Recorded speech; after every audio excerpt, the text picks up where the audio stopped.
सभी बच्चों को मेरा नमस्कार। मैं दीपक कुमार आप सभी का एग्जाम बिट्स एकेडमी की पॉलिटी की इस क्लास में स्वागत करता हूं।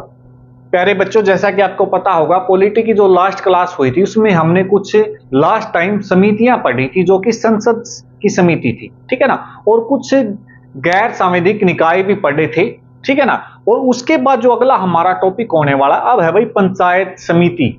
पंचायत से रिलेटेड, ग्राम पंचायत से रिलेटेड कुछ समितियां हैं उनके बारे में पढ़ेंगे, और उसके बाद कुछ आयोग बनाए गए थे उनके बारे में पढ़ेंगे, और उसके बाद भाई हमारा क्या है, जो लास्ट टॉपिक बचता है वो संविधान संशोधन का है, उसके बारे में डिटेल से पढ़ेंगे। आज ये हमारी पॉलिटी की आखिरी क्लास होगी। आज पॉलिटी हमारी क्या हो जाएगी, कंप्लीट हो जाएगी, ठीक है ना। तो शुरुआत करते हैं हम आज की क्लास हमारी जो ग्राम पंचायत की समितियां हैं उनसे। देखो, ग्राम पंचायत से संबंधित समिति है जो हमारी पहली, वो है बलवंत राय मेहता समिति। बलवंत राय मेहता समिति में क्या कहा गया, कब यह गठित हुई भाई, ये 1957 में गठित होती है, 1957 में। और यही पंचायती राज व्यवस्था है जो हमारी वर्तमान में, उसका जनक मानी जाती है भाई। इसी ने सुझाव दिया था कि ऐसे ऐसे पंचायत समितियां होनी चाहिए, ठीक है ना। और इसने फिर कैसे ढांचे का सुझाव दिया था, त्रिस्तरीय, यानी कि 3 स्टेज पर होना चाहिए। पहला तो होगा हमारा क्या, ग्राम पंचायत गांव में, फिर खंड स्तर यानी कि ब्लॉक लेवल के ऊपर, ब्लॉक लेवल के ऊपर, और फिर तीसरा बोला इसने डिस्ट्रिक्ट लेवल पर, डिस्ट्रिक्ट लेवल पर। क्वेश्चन 3 तरीके से बन सकता है भाई। जो बलवंत राय मेहता समिति वो किसके लिए बनाई गई थी, ग्राम पंचायत से संबंधित, कब गठित की गई, 1957 में। इसने किस प्रकार के ढांचे का सुझाव दिया था भाई, त्रिस्तरीय। और वो 3 स्तरीय कौन कौन से हैं, ग्राम पंचायत, खंड स्तर और जिला स्तर, ठीक है ना। जो पंचायती राज व्यवस्था है हमारी, उसका शुभारंभ भाई, उसकी शुरुआत स्वतंत्र भारत में 2 अक्टूबर 1959 को हुई थी। कहां से हुई थी, राजस्थान का जो नागौर जिला है वहां पर लागू की गई थी ये। और कैसे ढांचे के साथ, त्रिस्तरीय ढांचे के साथ। और इसका जो उद्घाटन किया था वो किया था जवाहरलाल नेहरू ने, तत्कालीन प्रधानमंत्री जवाहरलाल नेहरू ने क्या किया, इसका उद्घाटन किया था भाई, ठीक है ना। सबसे पहली बार तो लागू होती है राजस्थान के नागौर जिला के अंदर, ठीक है। उसके बाद पहला तो सभी को पता होता है, लेकिन भाई जो सेकंड है, 11 अक्टूबर 1959 को, 11 अक्टूबर 1959 को जवाहरलाल नेहरू ने आंध्र प्रदेश राज्य में पंचायती राज व्यवस्था शुरू की थी। दूसरी कहां पर, आंध्र प्रदेश के अंदर। और जो पहली बार ग्राम पंचायत से रिलेटेड चुनाव हैं वो भी यहीं पर हुए थे, ठीक है ना। यानी कि जो हमारा पंचायती ढांचा है उसकी शुरुआत कहां से मानी जाती है, बलवंत राय मेहता समिति से, ठीक है ना। इसके अलावा 2 समितियां और हैं जो हमारी किससे रिलेटेड है, ग्राम पंचायत से रिलेटेड है। इसके बाद जो अगली आती है भाई वो है हमारी अशोक मेहता समिति। अशोक मेहता समिति, अशोक मेहता समिति में क्या बोला गया, अशोक मेहता समिति। पहली बात तो ये भाई, इसका गठन कब होता है, इसका गठन भाई 1970 में किया जाता है। इसका गठन 1970 में किया जाता, ठीक है ना, किया जाता है।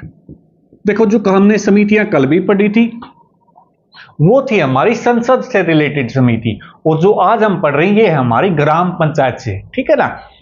अच्छा भाई, इसमें क्या था भाई, जो अशोक मेहता समिति थी इसने द्विस्तरीय ढांचे का सुझाव दिया था। जिस प्रकार बलवंत राय मेहता ने त्रिस्तरीय ढांचे का सुझाव दिया था, इसने द्विस्तरीय ढांचे का सुझाव दिया था।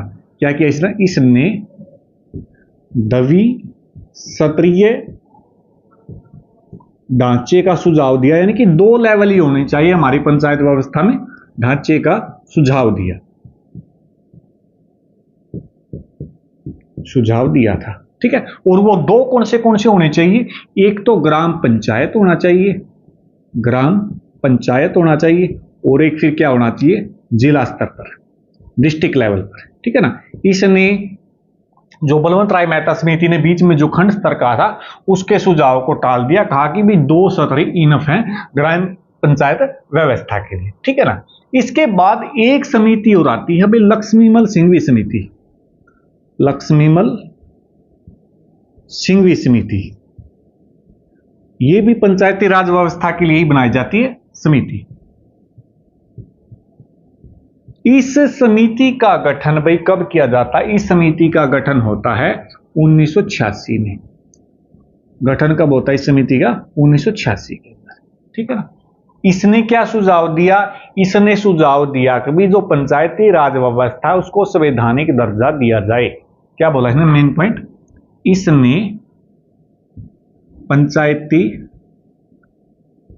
राज व्यवस्था को संवैधानिक दर्जा देने की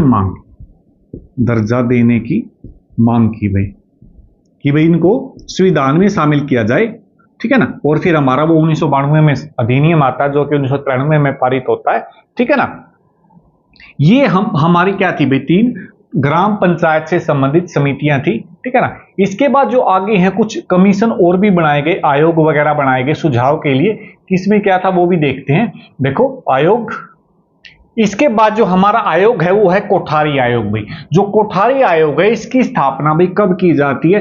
1976 में की जाती है। और किसकी अध्यक्षता में? यानी कि इसके जो अध्यक्ष थे वो थे भाई डीएस कोठारी।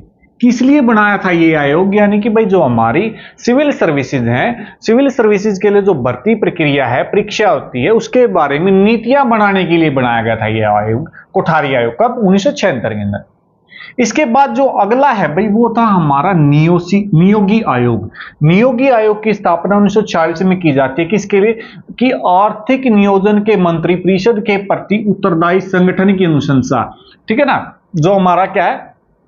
पब्लिक वेलफेयर है कि मंत्री परिषद के प्रति उत्तरदायी संगठन की अनुशंसा की मांग की गई थी इसके अंदर, ठीक है। और जो किसकी अध्यक्षता में बनाया गया था? ये बनाया गया था केसी नियोगी, ठीक है ना, केसी नियोगी। इसके बाद है भाई जो हमारा अगला आयोग वो है प्रथम प्रशासनिक सुधार आयोग। यानी कि जो हमारा एडमिनिस्ट्रेशन सिस्टम है उसमें इंप्रूवमेंट के लिए क्या क्या बदलाव की जरूरत है उसके लिए बनाया गया ये। कब? 1966 में ये बनाया जाता है मोरारजी देसाई की अध्यक्षता में। किसकी अध्यक्षता में? मोरारजी देसाई, जो हमारे बाद में प्रधानमंत्री भी रहे। इसके बाद एक और प्रशासनिक सुधार आयोग आता है, द्वितीय प्रशासनिक आयोग। ये बनाया जाता है कब? 2005 में। इसकी किसकी अध्यक्षता में बनाया गया? ये बनाया गया वीरप्पा मोइली, ठीक है ना। इसके बाद आता है मोस्ट इंपोर्टेंट हमारा सरकारिया आयोग। जो सरकारिया आयोग है 1983 में बनाया जाता है। और किसकी अध्यक्षता में? आर.एस. सरकारिया की अध्यक्षता में। आर.एस. सरकारिया। मेन काम क्या था? इसका जो केंद्र और राज्य है उनके बीच में संबंध के लिए, ठीक है ना भाई, कैसे उनके बीच अच्छा तालमेल बैठ सकता है। और एक बार क्वेश्चन ये पूछा गया भी जो सरकारी आयोग बनाया गया था वो कितने सदस्यीय आयोग था, यानी कि उसमें कितने सदस्य थे? तो भाई ये 3 सदस्यीय आयोग था, ठीक है ना। इसके बाद आता है पुंछी आयोग भाई। पुंछी आयोग 2007 में बनाया गया मदन मोहन पुंछी की अध्यक्षता में, ठीक है ना। किसकी अध्यक्षता में? मदन मोहन पुंछी की अध्यक्षता में, ठीक है। और जो ये वाला आयोग था ये भी हमारा किससे रिलेटेड था भाई? केंद्र राज्यों से संबंध, केंद्र राज्यों से संबंधित, ठीक है। ये सरकारी आयोग भी इसी से और पुंछी आयोग भी इसी से। इसके बाद भी एक समिति आती है, कौन सी? वीएम तारकुंडे समिति। वीएम तारकुंडे समिति 1974 में बनाई। किसने बनाई? जयप्रकाश नारायण ने वीएम तारकुंडे समिति की अध्यक्षता में, ठीक है ना। इस कारण जयप्रकाश नारायण ने बनाई थी तो इसको जेपी समिति के नाम से भी जाना जाता है, या फिर इन शॉर्ट में इसको तारकुंडे समिति भी कहते हैं। इस समिति ने भाई अपने जो सुझाव दिए उनमें क्या था? एक तो था भी हमारा जो मतदान की आयु है वो 21 वर्ष से घटा करके 18 वर्ष की जाए। दूसरा भाई चुनाव प्रचार के दौरान किस प्रकार से धन का प्रयोग करना है, कितना करना है, ठीक है ना।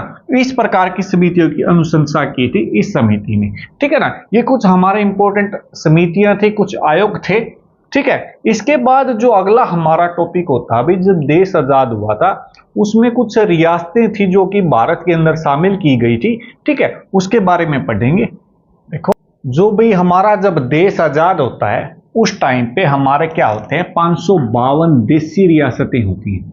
552 क्या होती हैं? देशी रियासतें, ठीक है ना। देशी रियासत का मतलब है भाई वहां पर राजाओं का शासन था, ठीक है ना। तो अब इन रियासतों को भारत में शामिल करने के लिए क्या किया गया, एक रियासती मंत्रालय बनाया गया। रियासती मंत्रालय बनाया गया किसकी अध्यक्षता में? सरदार वल्लभ भाई पटेल। सरदार वल्लभ भाई पटेल की अध्यक्षता में, सरदार वल्लभ भाई पटेल की अध्यक्षता के अंदर भाई इन रियासतों को क्या करना, भारत के अंदर शामिल करना है। और इन रियासतों को शामिल करने में सरदार वल्लभ भाई पटेल के साथ साथ और किस किस का योगदान रहा था? और रहा था भाई एक तो वीपी मेनन, मोस्ट इंपोर्टेंट पूछा गया था एक बार, और एक भाई माउंटबेटन का भी योगदान था, माउंटबेटन, ठीक है ना। इन्होंने छोटे छोटे रियासतों को भारत के अंदर जोड़ा था, इसी कारण इनको क्या कहा जाता है, लौह पुरुष कहा जाता है, ठीक है ना। वैसे तो बहुत सारी रियासतें ऐड की हमने, लेकिन उनमें से कुछ इंपॉर्टेंट है 3, उनके बारे में पढ़ेंगे। देखो पहली तो है भाई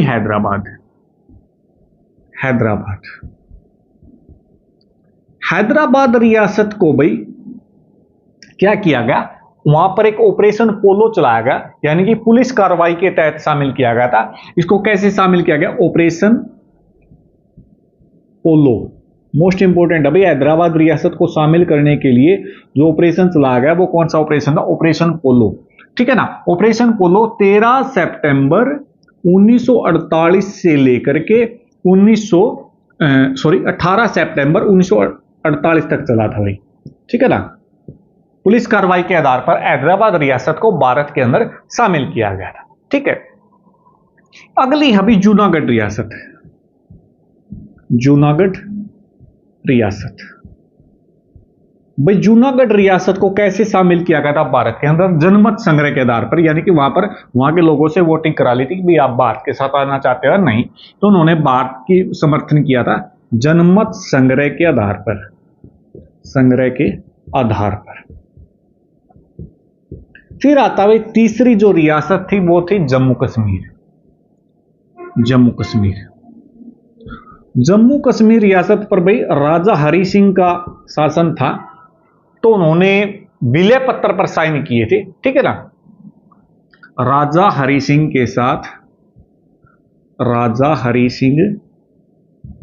के साथ विलय पत्र पर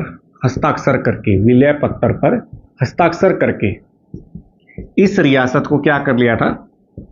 भारत के अंदर शामिल कर लिया था भाई, ठीक है ना। ये 3 रियासतें हैं जो पूछी जाती है भाई, ठीक है ना। अच्छा भाई, अब देखो देश आजाद हो गया है, देश का संविधान बन चुका है, ठीक है ना।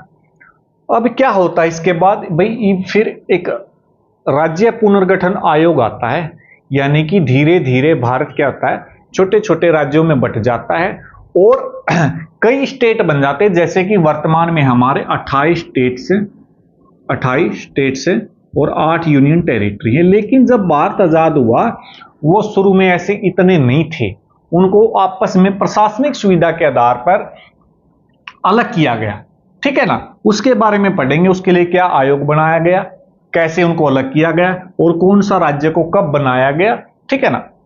देखो राज्यों का पुनर्गठन कैसे था भाई? मैटर ये भाई, भाषा के आधार पर राज्यों का पुनर्गठन करना ठीक रहेगा या नहीं रहेगा, का पुनर्गठन ठीक है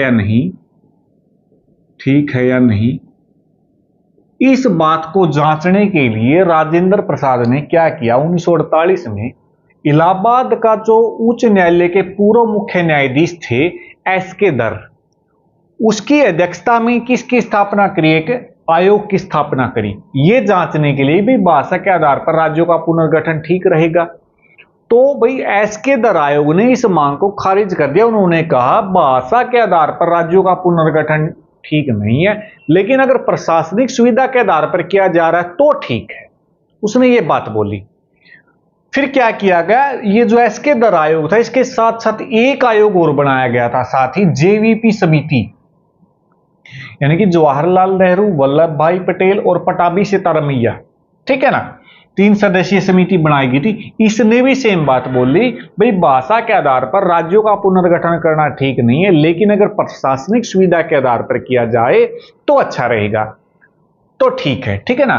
तो भाई यानी कि फिर क्या हुआ भाई, जो तेलुगु भाषा के लोग थे वो अपनी बात पर अड़े रहे, तो उन्होंने क्या किया कि तेलुगु भाषियों के लिए एक अलग राज्य की मांग कर दी। यानी कि हमें एक अलग ऐसा राज्य चाहिए जिसमें हम सिर्फ तेलुगु भाषा बोलने वाले ही रहते हो।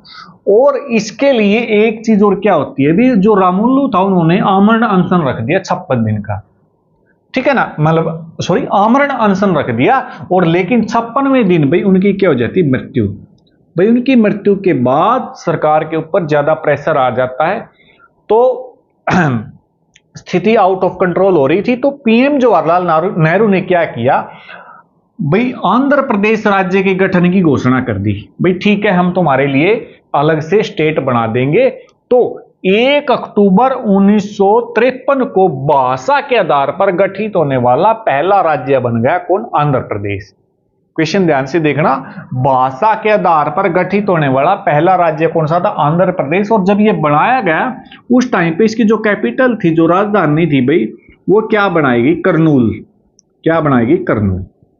अब जैसे ही ये भाषा के आधार पर स्टेट बना, तो भाई बाकी भाषा के लोगों ने भी मांग शुरू कर दी, भाई फिर तो हमें भी, हमारा भी बढ़ाओ। तो फिर इसके बाद क्या होता है, 22 दिसंबर 1953 को एक राज्य पुनर्गठन आयोग बनाया गया, जिसके अध्यक्ष किसको बनाया गया, फजल अली को। यह 3 सदस्यीय आयोग था, ठीक है ना। और 30 दिसंबर 1955 को इस आयोग ने अपनी रिपोर्ट दी। इसके बाद, इस रिपोर्ट के बाद राज्य पुनर्गठन अधिनियम लाया गया, जुलाई 1956 को पास हो गया। और जो ये 7वें संविधान संशोधन के तहत लाया गया भी, राज्य पुनर्गठन अधिनियम 1956 7वां संविधान संशोधन के तहत लाया गया, जिसमें फिर क्या बनाए गए, 14 राज्य हो गए हमारे और 6 केंद्र शासित प्रदेश, 6 केंद्र शासित प्रदेश बनाए गए। इस प्रकार से रहा था हमारे राज्यों का पुनर्गठन।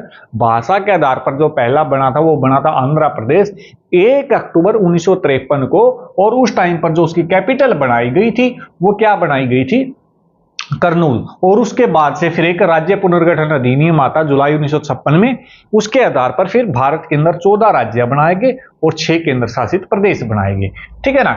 इसके साथ ही भी फिर इसी संशोधन के आधार पर, यानी कि 7वां संविधान संशोधन के आधार पर अक्षेत्रीय परिषद यानी कि रीजनल काउंसिल भी बनाई गई। किस तरीके से, देखो जो अक्षेत्रीय परिषद है यानी कि रीजनल काउंसिल भाई, इनका भी जो गठन है वो 7वें संविधान संशोधन जो राज्य पुनर्गठन अधिनियम आया उसके तहत किया गया था। ये सांविधिक निकाय है, संवैधानिक नहीं है, यानी कि इनको कभी भी समाप्त किया जाता, संविधान के अंदर इनको दर्जा बिल्कुल भी नहीं दिया गया है, ठीक है ना। इनका गठन है भाई किसके द्वारा किया जाता, राष्ट्रपति करेगा। रीजनल काउंसिल का गठन कौन करेगा, राष्ट्रपति। और जो ये जितनी बनाई गई है रीजनल काउंसिल, इनका अध्यक्ष कौन होगा भाई, जो केंद्रीय गृह मंत्री या राष्ट्रपति किसी भी मनोनीत केंद्रीय मंत्री को, वो चाहे कोई केंद्रीय मंत्री होगा उसमें किसी को भी राष्ट्रपति हो या गृह मंत्री उनको बना सकता है, ठीक है ना, केंद्रीय मंत्री में से। वर्तमान में भाई हमारी कितनी है, 5 रीजनल काउंसिल हैं। कौन कौन सी, नॉर्थ, साउथ, वेस्ट और ईस्ट, ठीक है ना। और फिर एक आती है सेंटर वाली, ठीक है ना। एक बार क्वेश्चन ये पूछ लिया था वर्तमान में भारत में कितने अक्षेत्रीय परिषद है भाई, टोटल कितनी है, 5। अच्छा भाई, जैसे भाषा के आधार पर हमारा पहला राज्य आंध्र प्रदेश गठित हुआ था, उसके बाद धीरे धीरे भाई और भी स्टेट्स बनाए गए और पूछ लिए जाते कौन से स्टेट्स का गठन कब हुआ। देखो जो हमारा आंध्र प्रदेश था भाई, जो आंध्र प्रदेश था उसका तो गठन 1 अक्टूबर 1953 को हो गया था। उसके बाद 2 राज्य बनाए जाते, गुजरात और महाराष्ट्र। कब बनाए जाती, 1 मई 1960 को। पूछ लेगा भाई गुजरात राज्य का गठन कब हुआ था, 1 मई 1960 को। फिर हरियाणा बनाया गया था भाई 1 नवंबर 1966 को, पंजाब से अलग कर करके, ठीक है ना। फिर भाई हिमाचल प्रदेश का गठन कब होता, 25 जनवरी 1971 को, 25 जनवरी 1971 को। फिर 3 स्टेट बनाए जाते हैं संविधान संशोधन के तहत, मेघालय, मणिपुर और त्रिपुरा। कब, 21 जनवरी 1972 को, 21 जनवरी 1972 को। फिर बनाया जाता सिक्किम, ये हमने आर्टिकल नंबर 2 में भी पढ़ा था, 26 अप्रैल 1975 को भाई, ठीक है ना। मिजोरम और अरुणाचल प्रदेश बनाए जाते हैं कब, 20 फरवरी 1987 को, ठीक है। जो गोवा है भाई वो हमारा 30 मई 1987 को। और गोवा हमारा एक ऐसा राज्य था जो कभी भी अंग्रेजों का गुलाम नहीं हुआ। ये किसका गुलाम था भाई, ये था हमारा पुर्तगालियों का, ठीक है ना। और छत्तीसगढ़ भाई, छत्तीसगढ़ का गठन होता 1 नवंबर 2000 को, और उत्तराखंड का होता 9 नवंबर 2000 को, और झारखंड का होता भाई 15 नवंबर 2000 को, ठीक है। और तेलंगाना जो हमारा लास्ट में स्टेट बना वो हमारा 2 जून 2014 को बनता है। यानी कि अगर प्रेजेंट की बात करें तो सबसे पहला तो बनने वाला आंध्र प्रदेश है 1 अक्टूबर 1953, और जो लास्ट में स्टेट बना है वो हमारा 2 जून 2014 को। और वर्तमान में हमारे 28 स्टेट्स और 14 केंद्र शासित 8 केंद्र शासित यानी कि यूनियन टेरिटरी है। और जो यूनियन टेरिटरी बाद में 2 बनी है वो क्या है, जम्मू कश्मीर और लद्दाख, ठीक है ना। अच्छा भाई, यहां पे हमारी पॉलिटी कंप्लीट हो जाती है। बस बचता तो हमारा कौन सा टॉपिक बचता, संविधान संशोधन, जो टाइम टू टाइम किए गए। बहुत सारे अमेंडमेंट तो ऐसे हैं जो हमने क्लास के बीच में साथ साथ पढ़ लिए थे, लेकिन कुछ इंपॉर्टेंट हैं जो उसके बीच में क्लास के बीच में नहीं आ पाए, उनको एक एक करके डिस्कस करेंगे, ठीक है ना। जितने भी इंपॉर्टेंट होंगे सारे के सारे नहीं करने हमें, ठीक है ना। चलो देखो, 10वां संविधान संशोधन है भाई जो हमारा, जो कि 1961 में किया गया, ठीक है ना। इसके अंतर्गत क्या किया गया, जो भूतपूर्व पुर्तगाली क्षेत्र है भाई, जैसे दादरा व नगर हवेली हो गए, उनको भारत में शामिल कर लिया गया और केंद्र शासित प्रदेश का दर्जा उनको दे दिया गया था, ठीक है ना। हम डायरेक्ट 10 से पढ़ रहे हैं भाई, कुछ इंपॉर्टेंट आर्टिकल इससे अमेंडमेंट इससे पहले हम क्लासेस में पहले कर चुके हैं, ठीक है ना। 10वां होता संविधान संशोधन 1961 में। क्या होता है, जो पुर्तगालियों के अधीन थे दादरा नगर हवेली, उनको क्या कर दिया गया भाई, भारत में शामिल कर लिया गया और उनको केंद्र शासित प्रदेश का दर्जा दे दिया गया, यूनियन टेरिटरी का, ठीक है ना। अगला अभी 12वां संविधान संशोधन होता जो कि 1962 में। इसमें क्या किया गया, जो हमारी भारत की संविधान की प्रथम अनुसूची जिसमें बोला गया भारत राज्यों का संघ है, उसमें संशोधन कर करके क्या किया गया, गोवा, दमन व दीव को भारत में केंद्र शासित प्रदेश के रूप में दर्जा दे दिया गया इनको। किस किस को, गोवा को, दमन और दीव को, ठीक है ना। इसके बाद जो अगला है वो है हमारा 13वां अमेंडमेंट जो कि 1963 में होता है। इसमें क्या किया गया, अभी नागालैंड के लिए विशेष प्रावधान करके उसको राज्य का दर्जा दे दिया गया। नागालैंड के लिए कुछ विशेष उपबंध किया गया और उसको एज ए स्टेट शामिल कर लिया गया, ठीक है ना। मतलब सॉरी, शामिल तो था, उसको दर्जा दे दिया गया, किसका, स्टेट का। फिर 15वां संविधान संशोधन होता है जो कि 1963 में। इसमें क्या कहा गया, जो हाईकोर्ट के जज हैं यानी कि उच्च न्यायालय के जज हैं, उनकी सेवानिवृत्ति की आयु भी पहले 60 वर्ष होती थी, जो कि बढ़ा करके कितनी कर दी गई, 62 वर्ष कर दी गई, ठीक है ना। अच्छा भाई, 22वां संविधान संशोधन 1969 में होता है। इसमें क्या किया गया, असम से अलग करके मेघालय को नया राज्य बना दिया गया भी, ठीक है ना।